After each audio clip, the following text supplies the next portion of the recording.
Jello in the 70s. Are your hearts prepared? The new Joys of Jello gelatin dessert. One of the things you'll notice is that since this is a General Foods Kitchens book, you will notice a lot of their products, at least from the time, in these recipes. This is by design. Of course it is. And you'll also notice that this is another from the 70s, this time from 73. Or at least copyright 73, second edition 74. So you're going to notice that in the photography because it is surprisingly dark. Made dark for making it look surprisingly bleak. Something history repeat. Now, along with the forward from the company, we do have a way of, at least you used to have a way of getting more books like this by sending money with an envelope to this address, which is probably long extinct. Honestly, when you think about this, how you get the books, it kind of sounds like something out of The Ring, doesn't it? Now, let's start off with more photography. Here we see a nice domestic scene, maybe with mom, maybe with aunt and a child here, making Jello. This will be perhaps the most normal picture of Jello you're going to see. I know I got some things to show you. Next we have this picture here, which has normal stuff, but altogether it kind of looks a little strange, especially when you have canned vegetables next to it. Next up here we have some basic cupped desserts. We have cube gelatin and double strawberry dessert. Basic, but at least they know where to stay in the wheelhouse at this point. Now here we have a bit of an oddity, a recipe for frosted grapes, which is basically just sweetened grapes dipped in egg whites. Never guess why that stopped being made. Another couple of simple recipes here. We have a chiffon marble, which is actually using lime jello despite having mint leaf, thankfully, and a strawberry yogurt whip. Yes, they actually had you whip up strawberry yogurt and strawberry gelatin together as a dessert. I don't get it either. Here we have yet more desserts, but at least we have a little more context to them. We have actual table and trays, things like that, instead of just floating off into the aether. But when you get into the 90s version of the Jello book, you'll see. Here we have a nice domestic scene featuring Jello and, well, not sure if it's picking up in this slide here, but it is darker than it really should be. Then again, there was the early 70s, and anybody who's done enough research knows why things were looking dark. Now for something rather interesting, jellied peach melba, which is basically just suspending peaches in raspberry gelatin and serving them with ice cream. Nothing particularly innovative, but for those of you who don't want to do the traditional peach melba, here you go. Some say that if you see these two show up at your house, it's already too late. Here we have a couple recipes to where they're trying to stretch out a little bit by adding alcohol to make them more sophisticated. But you're still adding alcohol to Jello. And here we have a meeting of clandestine unknown origin. Why are they together? Is it a baby shower? Is it just a welcome home party? Nobody knows, and we never will. On this page we have something particularly, well, beat down a Hollis-esque. Jellied Holiday Nog. I haven't heard that catching on, probably for good reason.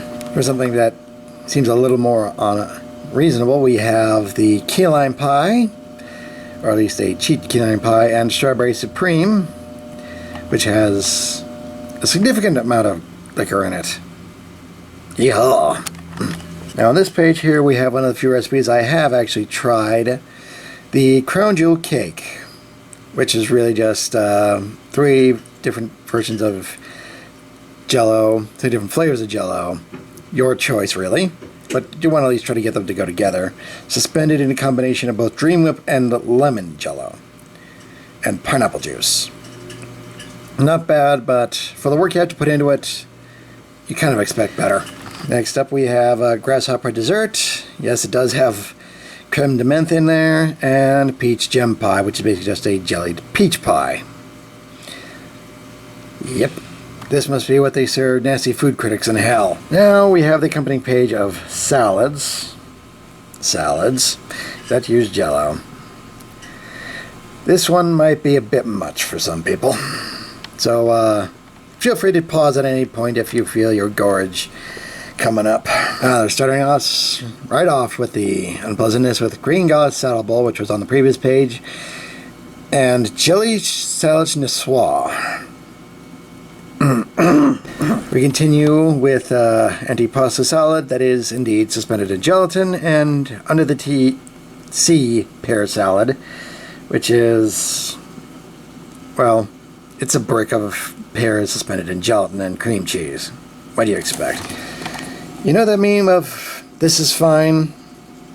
This is probably the 70s version of that. Continuing with this lovely disaster here, we have chicken mousse, which is what we saw previously, and Florida seacoast salad. Whew, boy.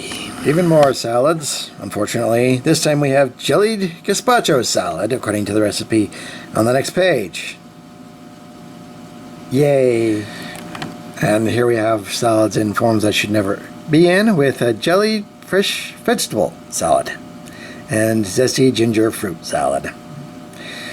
When your salad looks like a piece of cake, you've done it wrong. Unfortunately, we're not done with the nightmares, because now we're in the slim and diet eating section. I can tell you one thing. If you see these on the table, you'll definitely see some being hungry. Here we have what they describe as Spanish tuna salad. This is a sign that your host hates you.